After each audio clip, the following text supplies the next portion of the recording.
ఒకవైపు వ్యాపారం చేస్తూ మరోవైపు అదే దేశానికి చెడు చేయొచ్చనే అంటుంది చైనా. తన దేశపు ఉత్పత్తులు ఇబ్బడి ముబ్బడిగా భారత్లో దింపేస్తూ వ్యాపారం చేసుకుంటున్న చైనా మనకి పక్కలో బర్లెన్లా మారిన పాక్కి సాయం చేస్తోంది. ఇండియాలోకి తన చౌక వస్తువులు డంప్ చేస్తూ చిన్న తరహా వ్యాపారులను చావు దెబ్బతీస్తోంది. అందుకే ఇప్పుడు ప్రతి భారతీయుడు మేల్కొనాల్సిన సమయం వచ్చేసింది. మేక్ ఇన్ ఇండియా ఉత్పత్తులకే ప్రాధాన్యమిస్తూ చైనా ప్రొడక్ట్స్ కి చెక్ చెప్పే టైం ఇదేనంటున్నారు.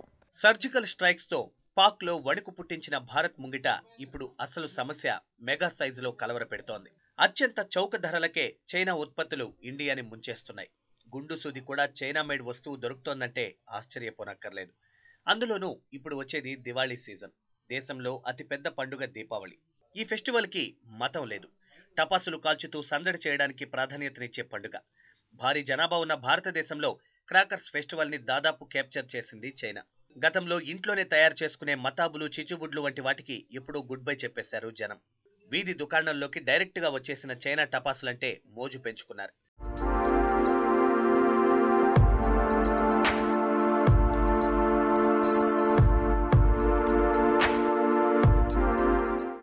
పాలు, బియ్యం, ఫర్నిచర్, ఆటబొమ్మలు, మొబైల్ ఫోన్లు ఇలా ప్రతి వస్తువు చైనా మేడివి దాదాపు మన మార్కెట్ ని ముంచేస్తున్న తరుణంలో ప్రభుత్వం కాస్త అప్రమత్తతో వ్యవహరించింది. కాబట్టి కొన్నింటికైనా అడ్డుకట్ట పడింది. వ్యాపారం చేయడాన్ని, అందులోనూ ప్రపంచంలోనే అతిపెద్ద దేశమైన చైనాతో వాణిజ్య సంబంధాలు ఎవరూ వద్దనరు. కానీ ఇలా మన దేశంలో తన ఉత్పత్తులు దింపుతున్న చైనా అదే మైత్రి బంధాన్ని మాత్రం కొనసాగించడం లేదు. ఎప్పటికప్పుడు భారత్ను అస్థిరపరచాలని ప్రయత్నిస్తున్న పాకిస్తాన్తో అంటకాగుతోంది. తాము తయారు చేస్తున్న ఆయుధాల్లో 3వ వంతు పాకిస్తాన్ కి సరఫరా చేస్తోంది. యుద్ధం అంటూ వస్తే ఇండియాను మిగలనీయమనే పాక్ ప్రేలాపనల వెనుక అసలు హస్తం చైనా డ్రాగన్దేనంటారు.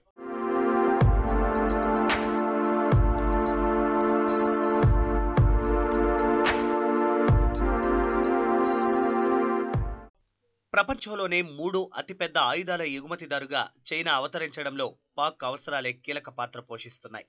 పాకిస్తాన్ వైమానిక దళంలో ముఖ్యంగా చెప్పుకునే జెట్ ఫైటర్లను చైనా జాయింట్ వెంచర్తోనే తయారు చేయగలిగింది. JF-17 ఫైటర్స్ ఇలా మొత్తం దాదాపు 300 విమానాలు పాక్ వద్ద ఉన్నాయి. అలానే జుల్ఫికార్ క్లాస్ యుద్ధ నౌకలు 4 పాకిస్తాన్ వద్ద ఉన్నాయి. వీటిలో 3 చైనానే తయారు చేసింది. చైనా 9011 టైప్ ఆర్మీ ట్యాంకులనే పాకిస్తాన్ కూడా 600A1 పేరుతో తయారు చేసుకుంది. దీనికి కూడా చైనానే టెక్నాలజీ సరఫరా చేసింది.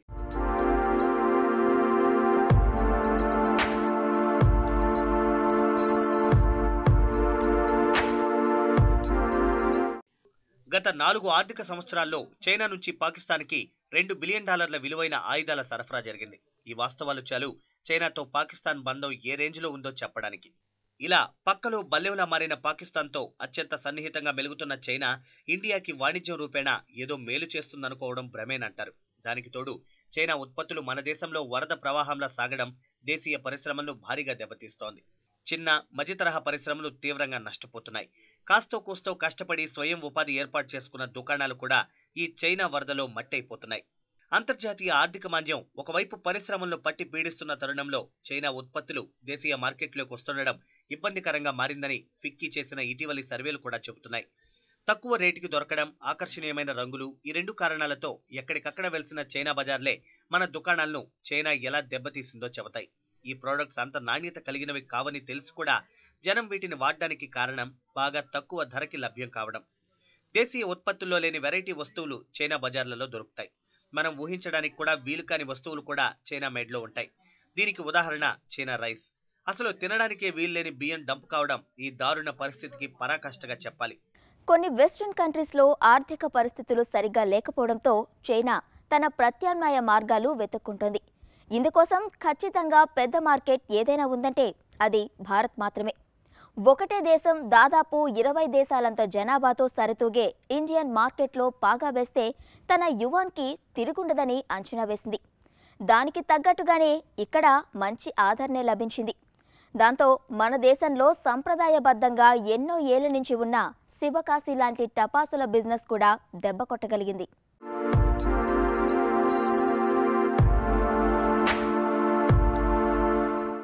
ఏ రేటు పెట్టగలిగిన వారికి ఆ రేటులో వస్తువులు అందించడం ఈ సూత్రం చైనా మేడ్ ప్రొడక్ట్స్ కి వర్తిస్తుంది. మేక్ ఇన్ ఇండియా కానీ, మేడ్ ఇన్ ఇండియా కానీ ఏ నినాదంతో తయారైన వస్తువుల కంటే చైనా ఉత్పత్తులు 10 నుంచి 70% తక్కువ రేటుకి దొరుకుతున్నాయి. స్మార్ట్ ఫోన్ల విభాగంలో పాపులర్ అయిన జియోమి, రెడ్మీలు ఇందుకు ఉదాహరణ. భారత్కి దిగుమతవుతున్న స్మార్ట్ ఫోన్లలో దిగ్గజ కంపెనీలన్నీ ఒకెత్తైతే ఈ చైనా బ్రాండ్ ఫోన్లు మరొకెత్తు. వివిధ ఫీచర్లతో జనాన్ని ఆకట్టుకుంటున్నాయి. అయితే ఇక్కడే ఇంకో విషయం గమనించాలి. చైనా ఉత్పత్తులు భారత్కి మాత్రమే ప్రమాదకారి కాదు, అవి పర్యావరణానికి కూడా హాని చేసేవే అని తాజా పరిశోధనలు చెబుతున్నాయి.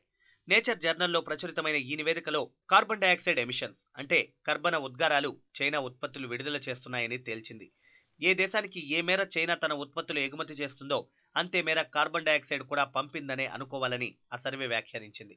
ఇక ముందు చెప్పినట్లు మన దేశంలో పెద్ద పండగైన దీపావళికి టపాసులు, మందుగుండు సామగ్రి పెద్ద ఎత్తున శివకాశి నుంచే సరఫరా అవుతుంటుంది.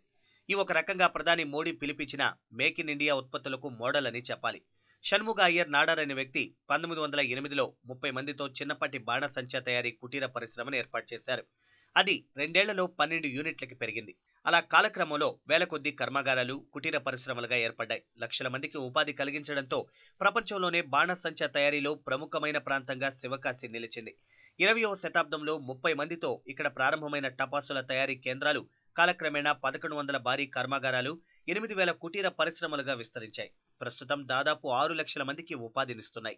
ఇక్కడి నుంచి ఏటా 30 నుండి 45% బాణసంచా దేశంలోని వివిధ నగరాలు, ప్రాంతాలకు, విదేశాలకు కూడా ఎగుమతి అవుతుండడం గమనార్హం. జపాన్, చైనాల తర్వాత ఇంత భారీ ఎగుమతులు శివకాశి నుంచే జరుగుతుండడం ఈ ప్రాంతపు ఘనతగా చెప్పవచ్చు.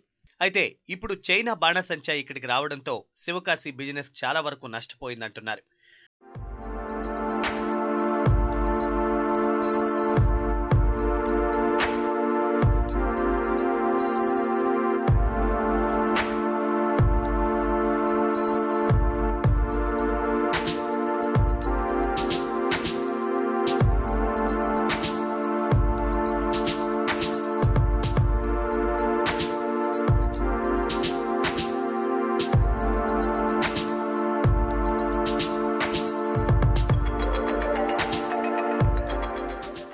ఒకప్పుడు తెలుగునాట కూడా సీమ టపాకాయలు, తాటాకు బాంబులు, వంకాయ బాంబులంటూ ఎవరికి వారే తయారు చేసుకునేవారు, లేదంటే దుకాణదారుల దగ్గర కొనుగోలు చేసేవారు.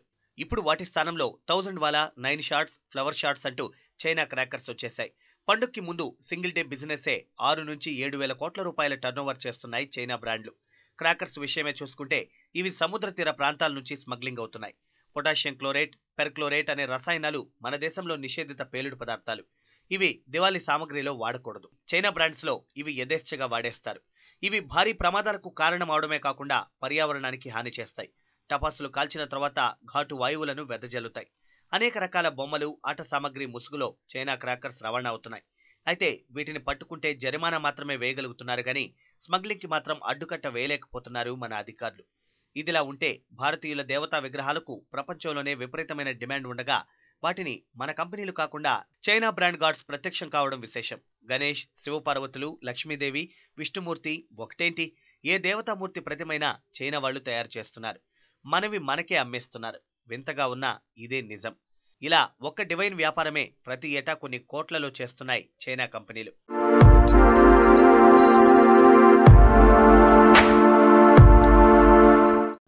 ఆలీబాబా లాంటి తన ఈ-కామర్స్ సంస్థల ద్వారా కూడా చైనా తన ఉత్పత్తులను దింపేస్తోంది.